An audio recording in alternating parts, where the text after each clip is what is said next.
Again, this is part second, paper third, University of Rajasthan. Then embryo development in cycas के अंदर embryo का विकास।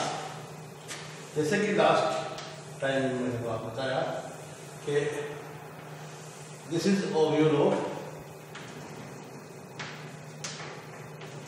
Cycas in which there is ए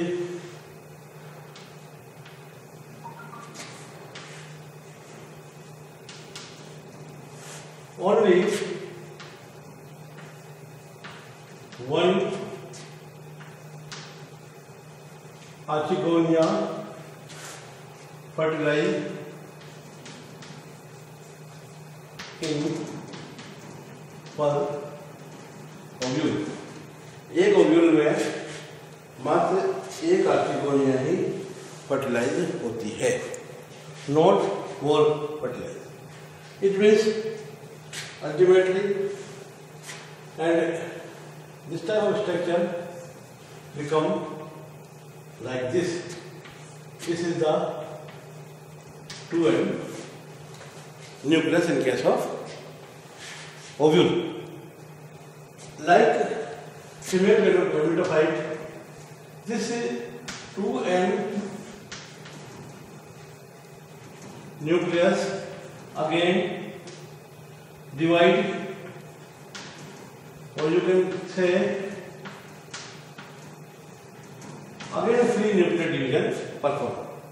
ये 1 से 2, 2 से 4, 4 से 6, 4 से 8, 8 से 10, 10 से 12, 12 से 14, and this is free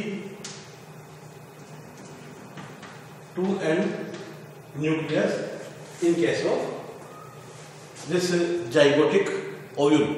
जो ओव्यूल होता है उसके अंदर इस प्रकार का फ्री न्यूक्लियस हो जाता है।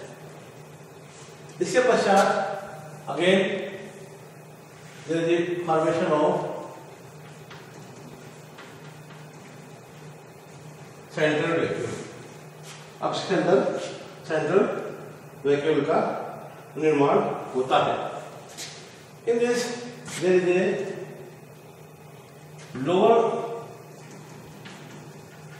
part having accumulation of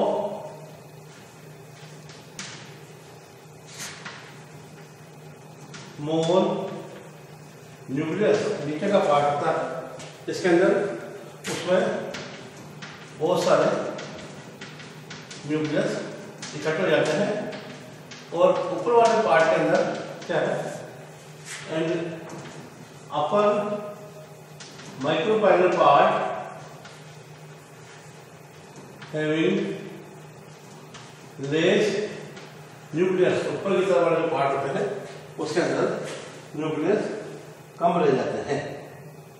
and afterward of this there is a cell wall formation again start from periphery, परिधि की तरफ से, फिर इसके अंदर ये सेल वॉल का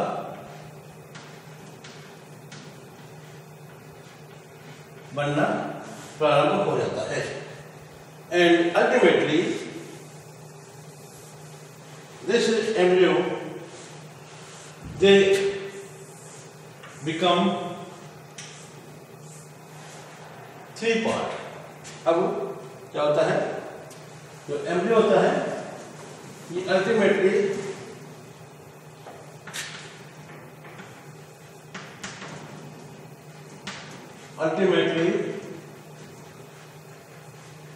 embryo become in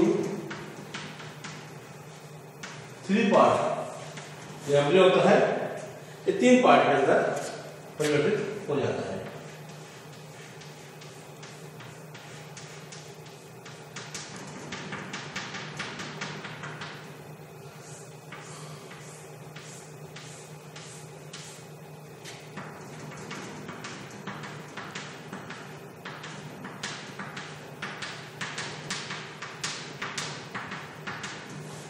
this is upper part, this is middle part, this is inner part. Upper part basically known as hastoidal part.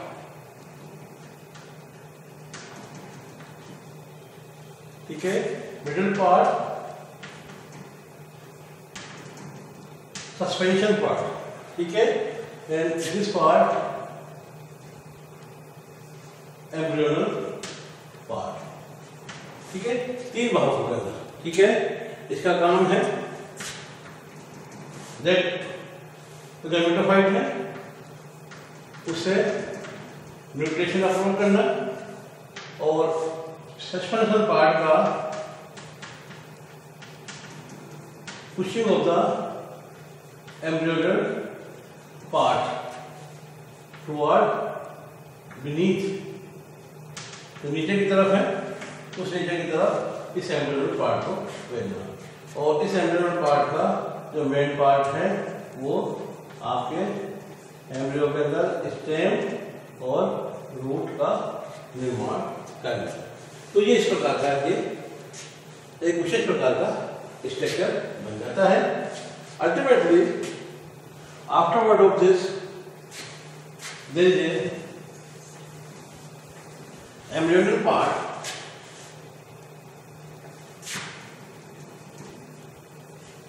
जो एम्ब्रियोनल पार्ट होता है उस पार्ट का इलोंगेशन जो ग्रोथ होती है वो स्टॉप हो जाती है, और स्टॉप होने के पश्चात इसके दोनों तरफ, ठीक है, लेटरल ग्रोथ होती है, और इस लेटरल ग्रोथ से ये कोटिलिडन्स का निर्माण होता है, और जो सेंटर होता है उस सेंटर से आपके पहले प्रीव्यूल बनता है, और प्रीव्यूल के पश्चात ये आपके रेडिकल बनता है, और इस रेडिकल के ऊपर वोलेटाइल बन जाता है। And this is something about this, and ultimately this type of structure now they will converted into seed.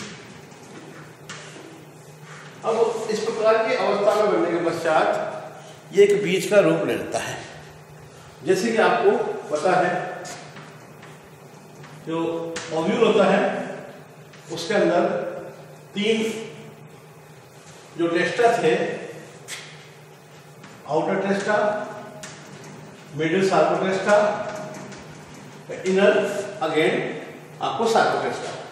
ये यहाँ पर अब मिडिल सार्कोटेस्टा, मिडिल तो ये हार्ड स्ट्रक्चर के रूप में बन जाता है, ये आपका सीड कोट, ठीक है,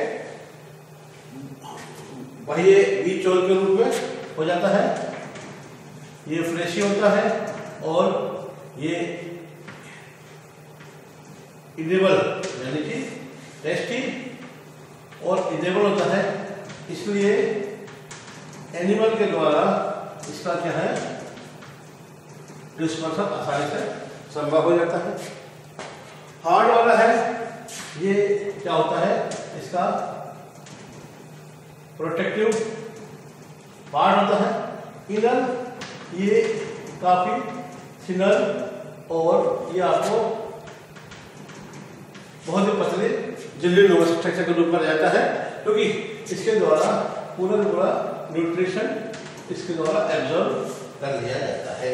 तो इस प्रकार का जो सीड है पूरा का पूरा इसका बन जाता है, जिसके अंदर 3 कोट होते हैं, और अल्टीमेटली इस प्रकार के सीड बनने की प्रक्रिया के अंदर, ठीक है, 1 ईयर लग जाता है। पूरे सीड बनने की प्रक्रिया में 1 साल लग जाता है, और ऐसे ही आपको मैंने पहले जो बताया था आपको एम्ब्रियो की प्रक्रिया कंप्लीट होने पर भी 1 साल का समय लग जाता है। 1 साल के अंदर पूरा एम्ब्रियो बनता है, और 1 साल के पश्चात इसके अंदर सीड का निर्माण होता है। Then generation of the seed,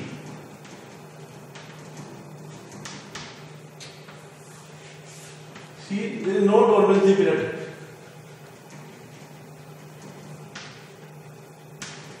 available in case of Cycas. Cycas के अंदर कोई डोरमेंसी पीरियड नहीं होता है। इमीडिएटली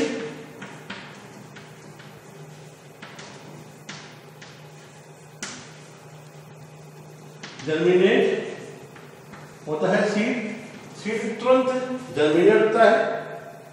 और ये आपका जो माइक्रोफाइल होता है, माइक्रोफाइल से सबसे पहले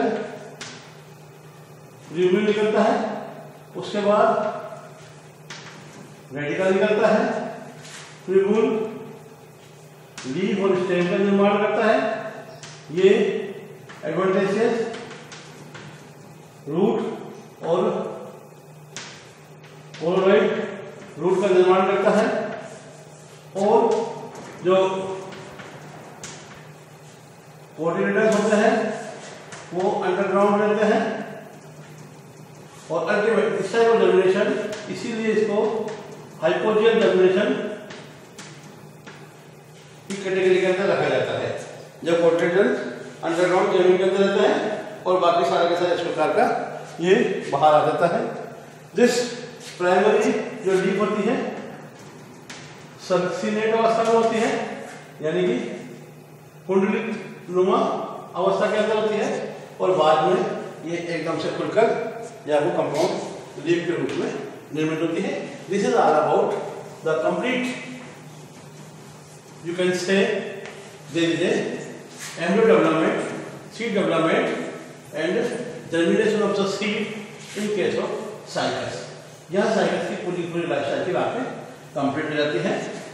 afterward of this, in next time we have the economic importance of various species of Cycas as well as affinities of cycas to the Pteridophytes as well as Gymnosperms. Thank you. All right.